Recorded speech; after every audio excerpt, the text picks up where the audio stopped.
Deku's body began to retch and contort itself due to the internal spread of Black Whip. He plans to transfer One For All to Shigaraki as an overwhelming mental attack. For now, he's bringing Black Whip to a whole new level as he struggles against the lingering strain of Gear Shift. Banjo, the original user of the quirk, cannot believe it. The possibility of something like this never occurred to him. The 6th user, N, was just as surprised to see that Deku was returning to the fight so soon after hearing the plan. He was really impressed by Deku's use of Black Whip. Bakugo's spiritual grandfather was proud of the 9th too. He thought about when Deku fought against Shigaraki during the First War. Deku was more than willing to sacrifice himself for the sake of fulfilling One For All's purpose. Kudo respects the fact that Deku doesn't just follow orders, along with how the kid admires all quirks. And that appreciation was only making One For All shine that much brighter.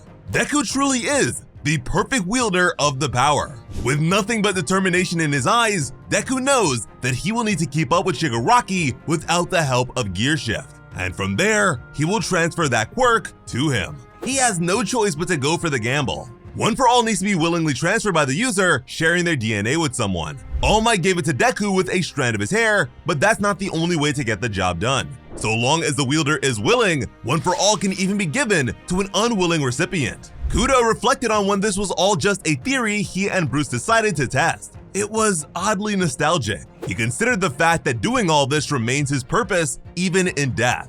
Deku prepared himself to strike like a patient panther. He planned on dropping his blood into Shigaraki's wounds. However, due to his hyper-regeneration, Shigaraki doesn't actually have any wounds. The only way for Deku to deliver the power would be to hit and transfer it at the same time. Deku could feel himself losing consciousness from the strain of Gear Shift. He would need to get rid of it immediately in order to stay in this thing. As he healed, Shigaraki started thinking to himself. For some reason, Deku's previous attack felt strange. So in response, he severed his own hand before it could land. So what we saw last time wasn't actually from Deku. It was self-imposed damage. Shigaraki's tactical experience made it clear to him that his opponent was planning something. He knew for sure that Deku's body was being overwhelmed by pain and strain right now. Any sane person would be entirely focused on preserving their own life. Shigaraki smiled with slight amusement as he scratched himself and realized that sanity is nowhere near this fight. But that was something he could happily accept. He planned to continue destroying.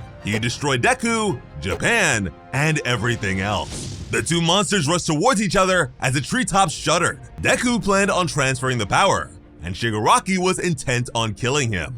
Deku activated Smokescreen before the villain could reach him. N, its original user, was distraught. He didn't understand why Deku was using his quirk. When they were coming up with a plan, he called his quirk the least useful. Really, he has always downplayed the capabilities of his quirk compared to the others. Shigaraki was confident. So long as he could activate Decay, any plan would be pointless, and Deku would fail. But that's when Deku lifted a massive chunk of the ground with several Black Whip chains. In the face of this beastly display, Shigaraki realized that Deku had done this to stop Decay from spreading. He wasn't sure when the kid could have possibly prepared this move. Banjo realized that it happened when Deku was sent flying. It turns out that Deku burrowed his Black Whip chains underground and was waiting for a moment to use them. Shigaraki could see the similarity between this and Yue's anti-decay system. But before he could finish that thought, Danger Sense and Surge simultaneously warned him of an incoming attack from behind. He grabbed hold of the source, but it was just Deku's raggedy cape being moved by Black Whip. En's eyes went wide as he remembered Deku doing the same thing against Lady Nagan. As Shigaraki destroyed what remained of Gran Torino's memento, he questioned what was happening since Surge showed that Deku was here. A moment of realization hit him when he stared at the Black Whip tendril. It was blood. Surge reacted to blood. Upon closer inspection, Shigaraki realized that the light wasn't actually Deku's. He wondered where the hero really was. Then he realized what was happening and moved his hand to stop it. But he was too slow.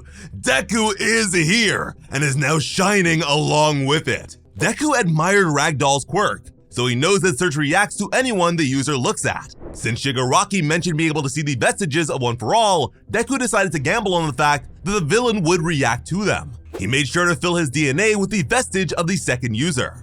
And with his vision obscured, Deku was able to create an opening and attack Shigaraki. Being able to see Deku ended up making Shigaraki vulnerable to a delayed surprise attack. The vestiges remembered what Deku said to Bakugo when he first learned about the quirks he would be inheriting from them. He defended them all as amazing powers. Seeing how Deku relied on his power at such a pivotal moment of this battle brought tears and fulfillment to end. Shigaraki's body was beyond quaking in fear. Several hands began to form as a means of protecting him from what was coming. This was similar to his apex evolution against the other heroes. His body desperately sought to reject what was about to happen. He could not afford to let Deku hit him. But he didn't even have a choice. Deku actually did it. If he wanted to, this could have been the kill shot. This would have been the end of Shigaraki if Deku went all out and held absolutely nothing back. But hey, that's what a sane person would probably do. And Deku is crazy, he always has been. As he moved towards his final destination, Kudo told Deku not to worry. After all, he's always just been a ghost. His consciousness began to fade as he shot towards Shigaraki's mental core. Before leaving, he had one more thing to say to his junior, and it looks like we'll learn what that is later on. Now, this is a complete shot in the dark that has a high likelihood of not happening. But after seeing Deku's memories, maybe he can give us a look at Deku's dad. Inko must have been lying about the whole fire-breathing thing, because Deku's dad's real quirk must be deadbeat. Everyone in the world is watching this final war. I know damn well Deku got that messy hair and those freckles from somewhere. Kudo's essence crashed into the dark complex. Shigaraki recoiled in the real world like his very soul had been hit. Still within arm's reach, Shigaraki's eyes and mouth were wide open. That's when Deku looked to the side and saw something really weird. Giant vestiges of Dabi and Toga. At first this totally threw me off, but this was back when they first went to join the League of Villains. Dabi called Shigaraki really gross looking in person. Toga called Shigaraki Stain's friend. Deku was just as confused. Then things began to shift in the other direction. There were flames and the voice of a familiar hero. It was Shoto at the sports festival telling Deku that he wants to be a hero too. Then Deku spun around in shock when Spinner appeared behind him, saying that he was inspired by Stain to take action. Deku began racking his brain to try and figure out what was going on. Yoichi offered a brief explanation. Deku and Shigaraki's memories are fusing together. Again, we know that the user of One For All can go through the memories of vestiges, and that those vestiges can go through their memories too. When Shigaraki first received All For One, he also experienced an odd memory sequence. Now that these two closely related quirks have a shared link, the Vestige World shenanigans can finally commence. This is shaping up to be very similar to Naruto's internal dialogue with Obito, aka the peak of Talk No Jutsu. But before then, En screamed at Deku not to stop. He shouted that their plan was working. Kudo pulled it off, but it still was not enough. Shigaraki was doing his best to resist what was happening. Deku cannot afford to stop. He raised a fist and is now prepared to continue transferring the power. My Hero Academia is very on the nose when it comes to the messages it tries to promote. Essentially, the root of interpersonal conflicts happens to be a lack of understanding. By effectively fusing their minds together, the ultimate villain and the ultimate hero will be able to completely understand one another. These character foils will begin to realize just how similar they really are. It's only a matter of time before Deku sees everything that went down when Shigaraki was a kid. The anime version doesn't actually have this scene, but Tenko was once brought back home by a mysterious man in a suit. This guy was definitely All For One. Ever since then, Tenko started getting really itchy all of a sudden. So I would love for it to be confirmed that All For One was the one to give Shigaraki decay. If we actually never see the One For All vestiges again after their transfer to Shigaraki, I will be a little bothered that they never said anything about All For One finally dying. I know Shigaraki is the immediate threat, but come on, that's just silly.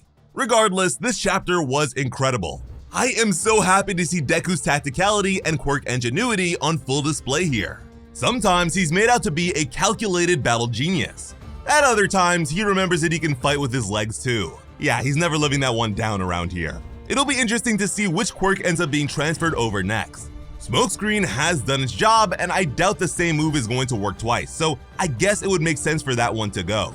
Shimura-Nana's float quirk helps him avoid decay, so I'd expect that to stick around for longer. Please leave us your best guesses in the comments. As always, I'm Slesvotaku. Thank you all so much for watching and have an awesome day. I love you.